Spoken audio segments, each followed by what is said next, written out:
firstly, we're webcasting live. We're streaming. So I just want to say, firstly, thanks for putting in all the effort to help organize this.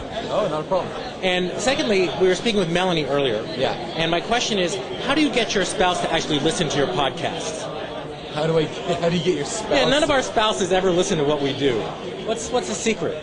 You know, I didn't do anything particular. I guess she just finds. Well, okay. Here's one thing: is I know she wants to start a podcast of her own and a web business of her own. So it just so happens that the two things I do, she's interested in. So I guess you podcast about something that your spouses will be interested in, but that's not always going to be the case. Maybe I just got lucky. I don't know. I think so. I told her you're a very lucky man.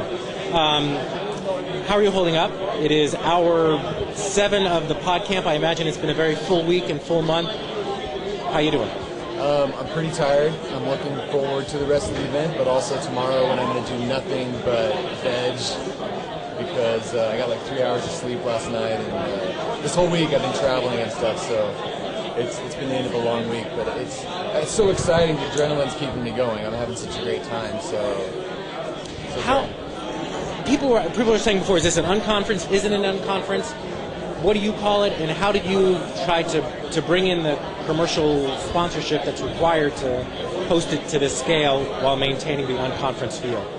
Well, you know, at some point that's just semantics, I guess. I mean, that is a bit of a discussion that's going on, but you know, people saying call it what it is, it's a conference. I mean, I don't know. You can ask one person on one definition, you ask somebody else have another definition, but I mean, absolutely, we knew that it had to be free. We knew that it had to, you know, nobody make money off of it, and anybody could sign up to speak. Now, logistically, we reached a point where we had to cap it. I mean, and we still try to do the best we can to allow people on an ad hoc basis to still have their lightning sessions. So, you know, all those little basic tenets of the unconference, we try to keep in there as much as possible.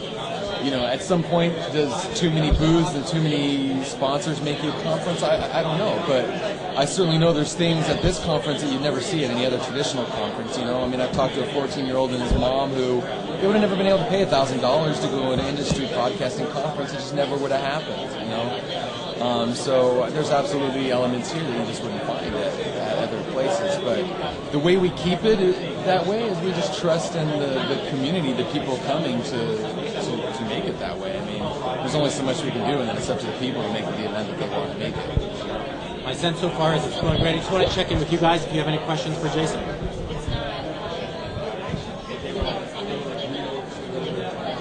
What's been the most surprising thing about PodCamp for Jason? One of the most surprising things is that we got this many people.